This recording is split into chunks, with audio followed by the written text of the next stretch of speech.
Hello, welcome to Vocab Wednesdays, and this is Chris with Magoosh. Today's theme is commonly misused words. That is, there are many words in the English language that are misused by people all the time. People think they're saying one thing and they're actually saying another. What a travesty. Speaking of which, the word travesty, doesn't mean tragedy, though many people use it in that sense. Travesty, rather, is a really poor, bad imitation of something. Oftentimes we hear this in the context of justice. So let's say there's a court and the judge is totally corrupt. He's accepted $100 bills under his, I guess they wear robes, whatever they wear.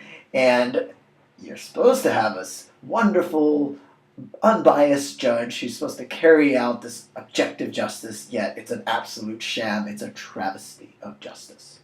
Not necessarily a tragedy. Different things, and don't confuse them. Next, we have a word that people will find very aggravating once they realize they've been using it incorrectly. So here's the thing. I use it incorrectly just now, the way I'd use travesty. When you say, oh, this fly is buzzing around my ear, it's so vexing. People love to say aggravating. The aggravating fly, get away from me, you aggravating, annoying insect. But aggravate actually is a synonym with exacerbate, which means to make worse. And so you can have a situation that's been aggravated.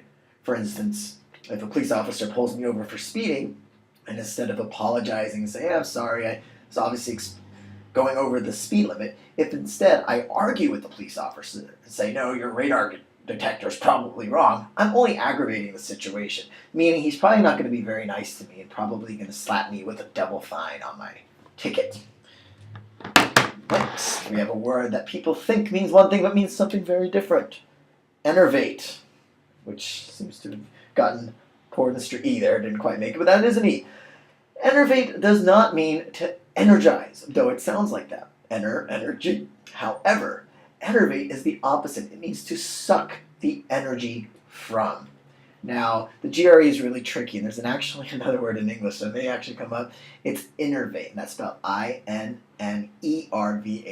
which actually means to energize, but it is the opposite of enervate. And I know all these subtleties in the English language can be very enervating, just suck you of all your energy, but remain positive.